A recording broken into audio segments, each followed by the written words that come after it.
अजीब बात यह है कि हम जीवन भर बाहर की ताकत बढ़ाते रहते हैं, लेकिन इस मूल शक्ति को लगभग भूल जाते हैं। चेतना का मतलब सिर्फ जीवित होना नहीं है।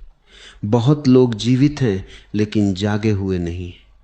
वे आदतों से जी रहे हैं, वही प्रतिक्रियाएं, वही डर, वही पैटर्न सालों से दोहराए जा रहे हैं। अगर तुम ध्यान से देखो तो समझ में आएगा कि बिना चेतना के जीवन एक रिकॉर्ड की तरह चल रहा है। पुरानी धुनें बज रही हैं। चेतना उस रिकॉर्ड को रोकने की क्षमता है। पहली बार तुम चुन सकते हो कि आगे क्या होगा। यहीं से आंतरिक नेतृत्व शुरू होता है। अधिकतर लोग चाहते हैं कि वे अपने काम, अपने परिवार, अपनी टीम या दुनिया को दिशा दें, लेकिन जो खुद को दिशा नहीं दे सकता वो दूसरों को कितनी देर दिशा देगा। चेतना तुम्हें खुद का नेता बनाती है। तुम देखते हो कि तुम्हारे निर्णय डर से आ रहे हैं या स्पष्टता से। तुम पकड़ लेते हो कि तुम प्रतिक्रिया कर रहे हो या सच में चुन रहे हो। यही पकड़ धीरे धीरे तुम्हें स्थिर बनाती है। प्रेरक जीवन का अर्थ हमेशा उत्साह में रहना नहीं है, इसका अर्थ है जागकर जीना। जब तुम जागे रहते हो तो साधारण काम भी अर्थपूर्ण हो जाते हैं।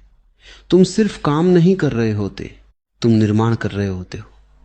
तुम सिर्फ बोल नहीं रहे होते, तुम संबंध बना रहे होते हो। चेतना हर क्रिया में गुणवत्ता जोड़ देती है। वही काम लेकिन अलग गहराई से किया गया अलग परिणाम देता है।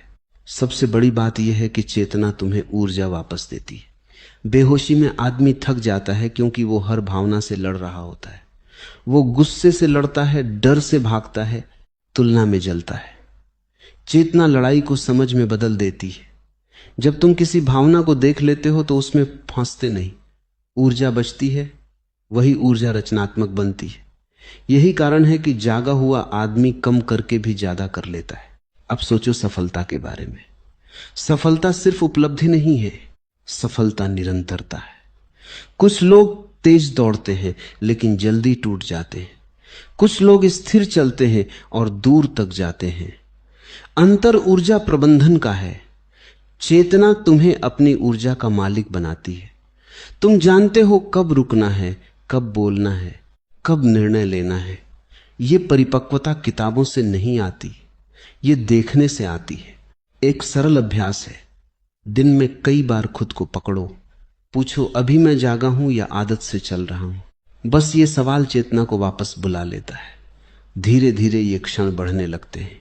तुम मीटिंग में भी जाग सकते हो, सड़क पर चलते हुए भी, किसी बहस के बीच भी। यही जीवित अभ्यास है। चेतना ध्यान का अलग समय नहीं चाहती, वो पूरे दिन में फैल सकती है।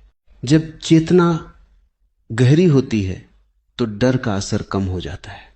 डर खत्म नहीं होता, लेकिन वो तुम्हें नियंत्रित नहीं करता। तुम उसे देख सकते हो, और जो देखा जा सकता है वो मालिक नहीं रह जाता। यहीं से स्वतंत्रता पैदा होती है। स्वतंत्र आदमी ज्यादा रचनात्मक होता है क्योंकि वो हर कदम पर सिकुड़ नहीं रहा। वो प्रयोग कर सकता है, सीख सकता है, गिरकर उठ सकता है। और शायद यही चेतना की सबसे बड़ी देन है, लचीलापन। जीवन हमेशा तुम्हारी योजना के अनुसार नहीं चलेगा। बदलाव आएगा, असफलता आएगी, अनिश्चितता आएगी।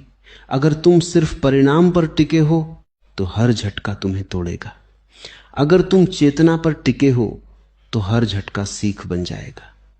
वही परिस्थिति जो किसी को खत्म कर देती है, जागे हुए आदमी को मजबूत बना देती है। अंत में समझो, चेतना कोई अतिरिक्त चीज नहीं है जिसे जोड़ना है। वो पहले से मौजूद है, बस उसे याद करना है, सक्रिय करना है। जैसे कमरे में रोशनी पहले से है लेकिन स्विच बंद है। हर बार जब तुम सच में देखते हो, स्विच ऑन हो जाता है और रोशनी में चीजें साफ दिखती हैं, निर्णय साफ होते हैं, दिशा साफ होती है। और जब दिशा साफ होती है तो जीवन सिर्फ गुजरता नहीं, आकार लेता है। तुम परिस्थितियों के शिकार नहीं रहते, तुम सहभागी बन जाते हो। यही जागा हुआ जीवन है। यही वो शक्ति है जो आदमी को भीड़ से अलग करती है, प्रतिभा से नहीं, चेतना से।